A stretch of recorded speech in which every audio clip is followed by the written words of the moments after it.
السلام عليكم ورحمة الله وبركاته. عاملين ايه يا حبايب ام مروان؟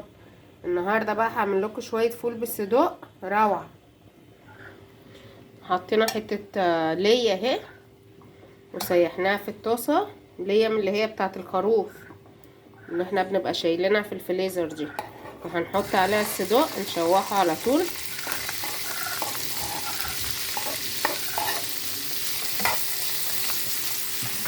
وهنضرب بصلايه في الكبة وطماطم ونرجع لكم تاني. هنا بقى بصوا الصدق لازم تشوحوه حلو كده الاول عشان ما يبقاش فيه اي ميه. وقلت بقى ايه نكب عليه البصل برضو ياخد تشويحه معاه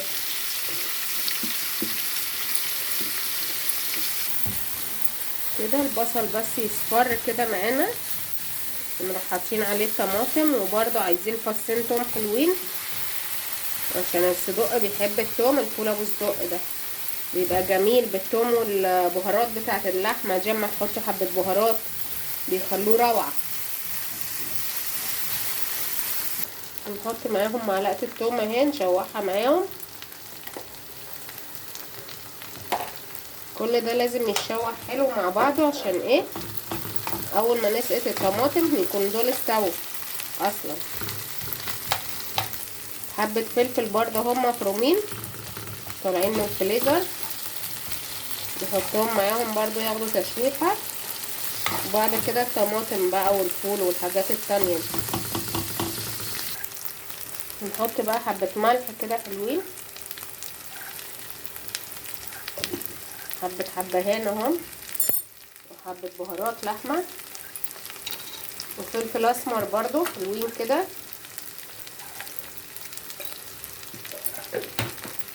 نديها تقليبة تاني بقى وتشوفوا الروايح بقى والجمال. اشتركوا في القناة لو لسه ما اشتركتوش وفعلوا زر الجرس عشان يوصل لكم كل جديد، وياريت لايك حلو بقى كده شبهكم.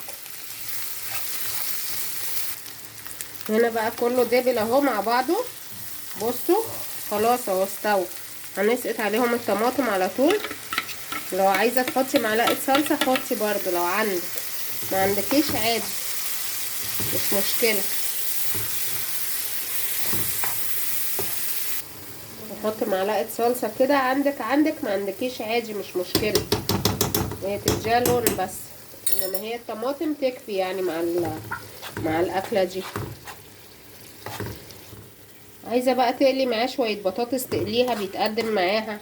عايزه تعملي بطاطس مهروسه اللي هي سلطه بتبقى جميله برضو مع الفول ده، وتاكلي وبالهنا والشفا مفيش حاجه هتقول لا يعني. انا هعمل معاها سلطه بطاطس مهروسه هتبقى جميله، ولو عايزه تعمليه فطار غدا عادي يمشي مش مشكله يعني.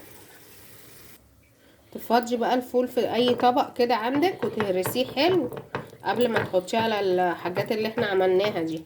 لازم يتهرس حلو قوي عشان لما تيجي تاكلي يبقى ايه مش باين في اي حاجه يعني مش مهروسه كده. هنا بقى بصوا الفول التسبيكه بتاعته السباكه اهي خالص. بصوا بتغلي اهي. نروح حاطين بقى الفول عليها وبرده نسيبه ياخد غلوه معاه. وبسم الله ما شاء الله على الريحه بقى، اللهم صل على النبي على الجمال على الريحه. ما تقوليش بقى اكله رخيصه ولا اكله غاليه، هو كله الاكل بيبقى جميل لما تحبشيه كده. اهو هنسقط الفول اهو. هو كده كده الفول بالصدق دلوقتي في الايام دي بقى من ضمن الاكلات الغاليه اللي احنا ايه يعني برضو بتتكلف، يعني ما فيش حاجه ما بتتكلفش دلوقتي. نسقط الفول ونديله تقليبه حلوه. هنا بقى سلقت شويه بطاطس اهو وقشرتهم، هنهرسهم بقى كده باي شوكه عندك اهي. هرستها اهي حلو. هنا بقى هنحط شويه توم كده حلوين اهو، وحبه دقه خضر كده. وعايزه بقى ملح وكمون وشطه، اهم حاجه في الاكله دي الكمون والشطه والحاجات اللي هي الحباش دي. حبة ملح اهم، مش هحط ياما عشان الدقة فيها ملح.